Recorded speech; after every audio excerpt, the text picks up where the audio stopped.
Si e trajton feja islame ndjenjen e dashurisë midis djalit dhe vajzës para martesës? Dashuria para martesës. Po.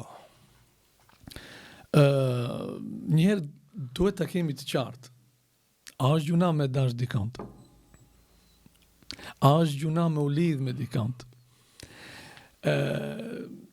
Gabimi më i madh është në momentin kur në momente të tilla të vjen një person dhe të çan një dert.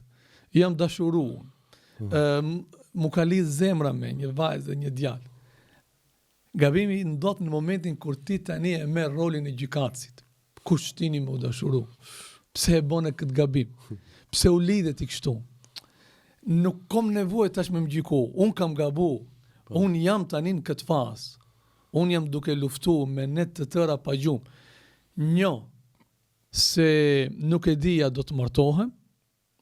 2, ka kalu një periudhë bajgje gjatë kohore që unë kam qëndru pa gjumë si do të tregoj babës edhe nanës. 3, në momentin kur unë jam duke fol tani, qoftë nana, qoftë baba, ai nana dhe ai babë do të kuptoj se ndoshta fëmija vetëm se është më në gjendje depresive, sepse ka kalu një fazë bajgje gjatë kohës duke hëngër veten në këtë drejtim. Dhe ajo që më pak duhet në këtë rast, është qortimi, është gjykimi, se gabimi ka ndodhur. Tani ne, duke e gjyku, duke e qortu, vetëm se e rrisim gabimin. Sepse bëhet fjalë për një fëmijë ton, një dashuri të zemrave tona, një diçka që realisht ne nuk duam të shohim edhe në gjendje të rëndë.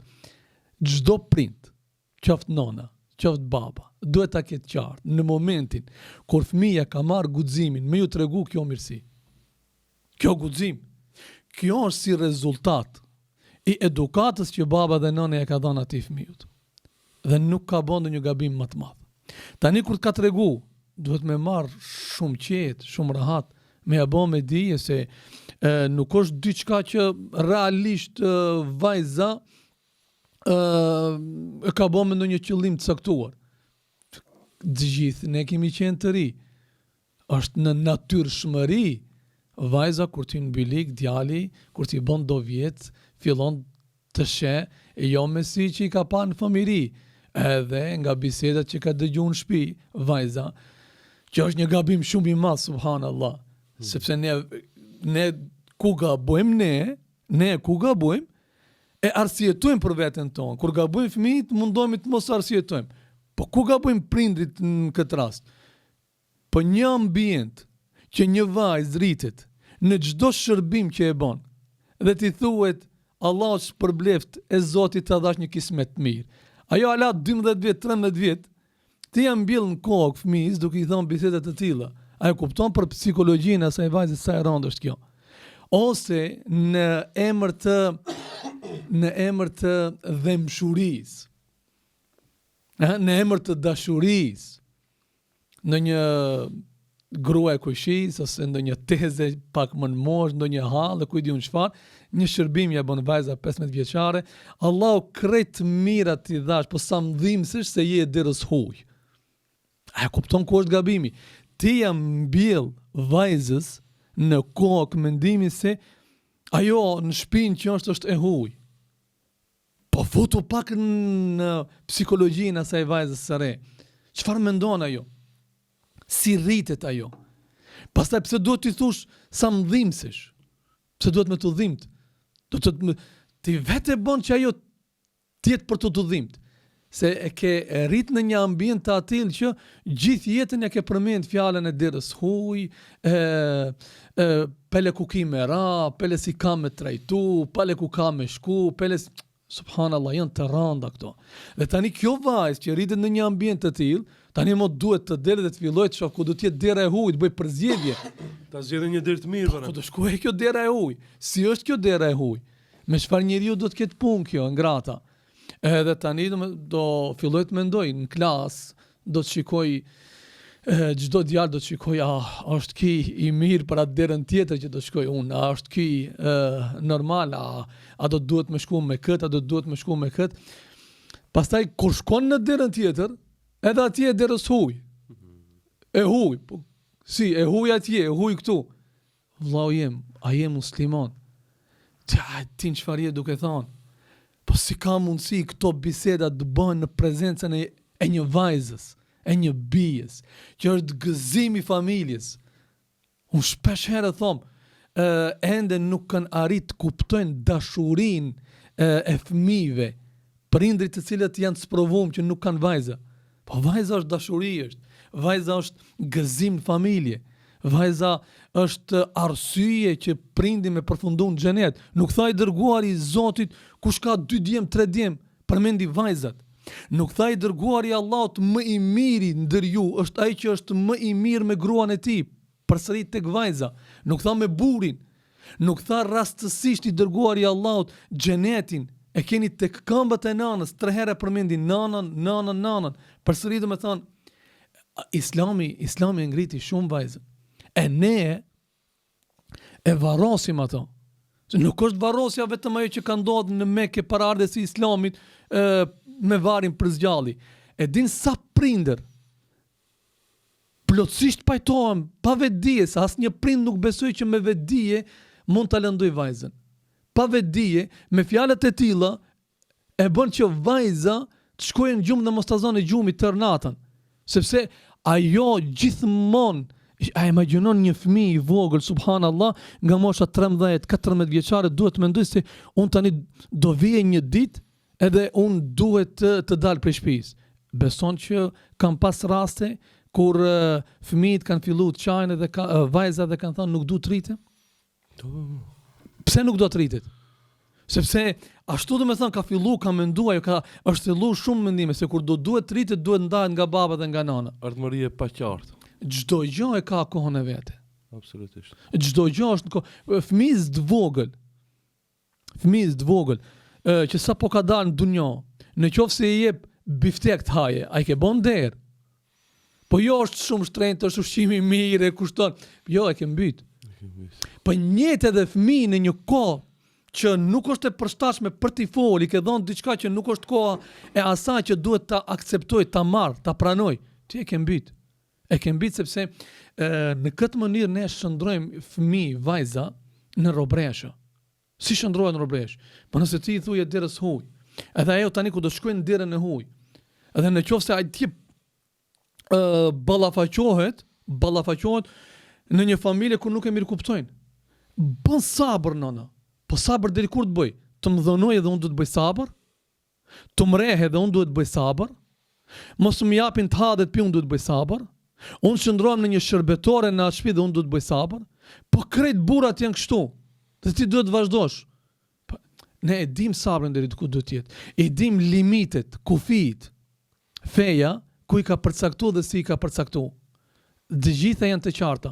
Por ama, ne në Islam e edukojmë vajzën që jep hakun burit, që pa lejet burit mos bëj lëvizje, të respektoj familjen e burit, ndërtoj shtëpinë, por ama, në kufit caktuar, jo të bëhet robresh, jo të dale prej shtëpisë edhe tash, bëni çfarë doni ju se mbaret dunjoja, kanë me na marrë vesh, është ndaja, është bëhe ve, tani se është nda nga buri, duhet marrë një burr. Janë biseda që të papranueshme në Islam. Do të thënë, kur flasim ne në Islam, kur flasim për musliman, ne do të thënë duhet jemi larg krejt bisedave të tilla. Pse u zgjerova në këtë pikë për të ardhur tek pjesa tjetër? Dashuria para Islamit. Para martesës. Para martesës, më fal. Dashuria para martesës.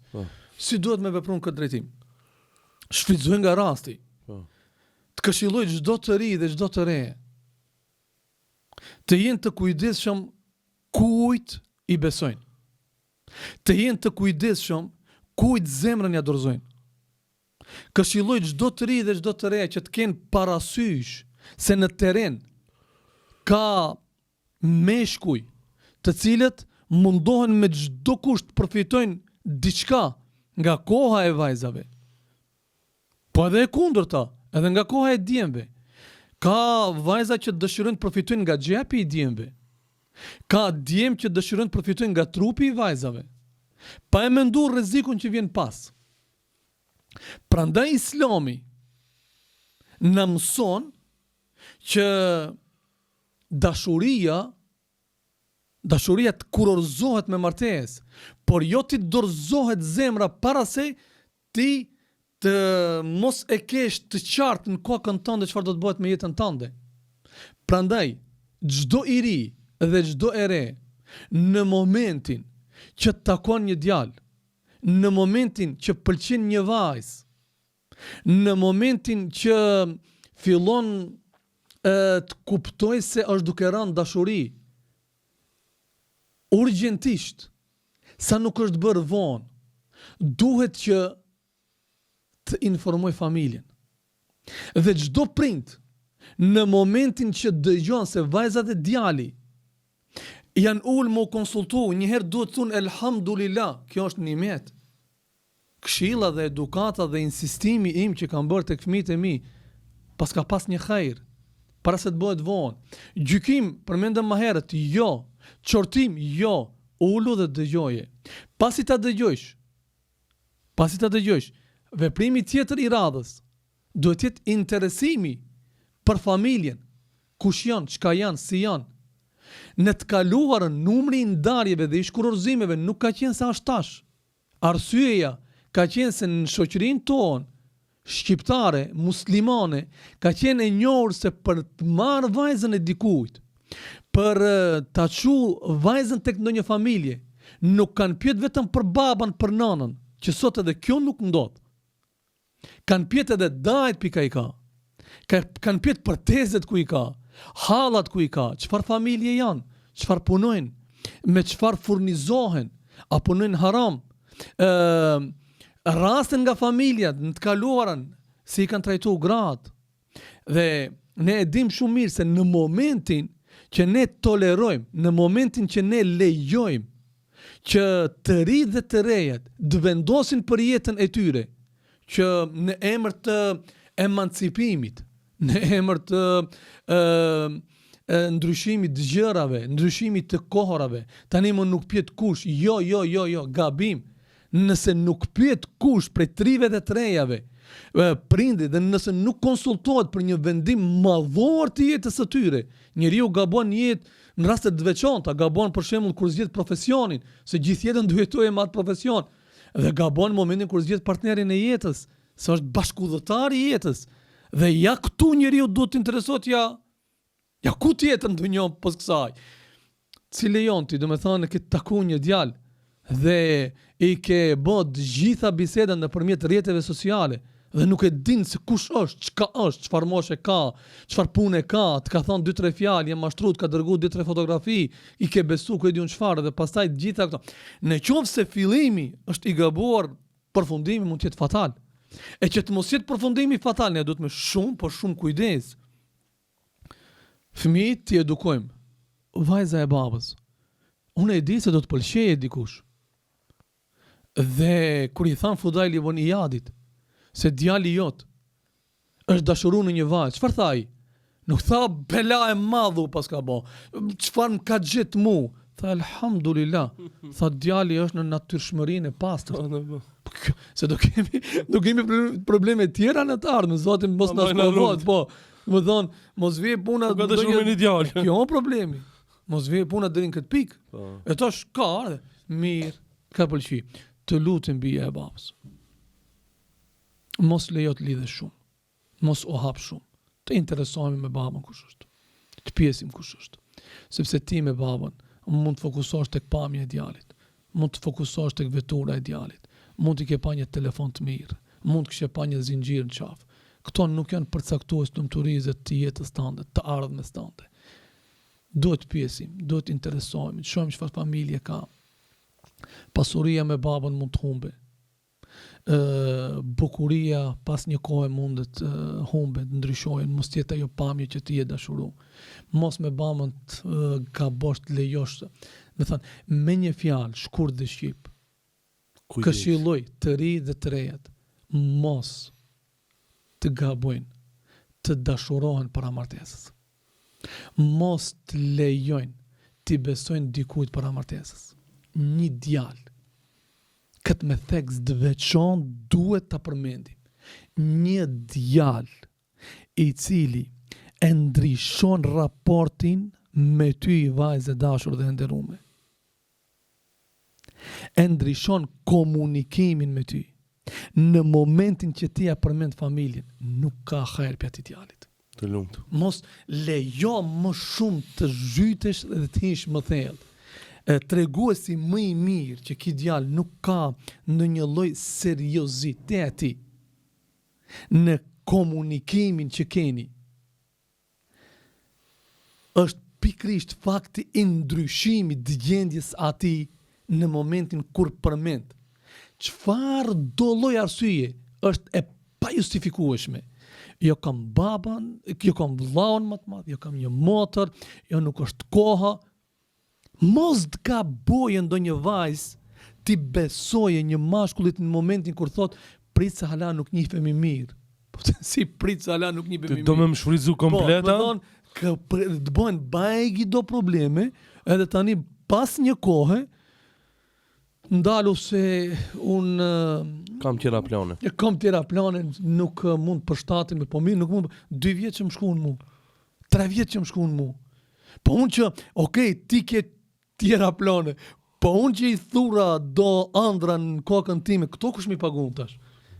Prandaj, Kujdes. nëse djem dhe vajza, Hoxhë nderuar, më fal që po ndërprej, shumë pëlqej, domethënë edhe duke të dëgjuar ty një emocion kapi, më dhimbse se në vajzat e reja, subhanallah. edhe djem suno. Edhe djem po, më Edhe kujt di djem vajzat e reja, zërë pse kam vet vajza e kena, po subhanallah, domethënë vajza e dashuron djalin. Tash jam të komentua atë që e këshillove. Domethënë vajza e dashuron pa hire djalin, e dashuron pa hile. Djali ka qëllim ujku, qëllim trupi, jo të martese, apo kupton, ta shfrytzoje. E tash kur vajza dëshiron pak seriozitet me ja përmend familjen, se djali e ndryshon muhabetin. Prej se këto keni bisedë, ha? Subhanallah. Zoti hajre boft. Allahu i ruaj të rit edhe Andaj këshilla jote është shumë e vend, vajzat e reja, kujdes. Jo çdo kush që të thotë të dua, në vërtet të do. Ai ta don trupin, nuk ta don ardhmërinë, ka martesën. interesa tjera, po. Interesa. Tulta. Allah i na rujt. Amin.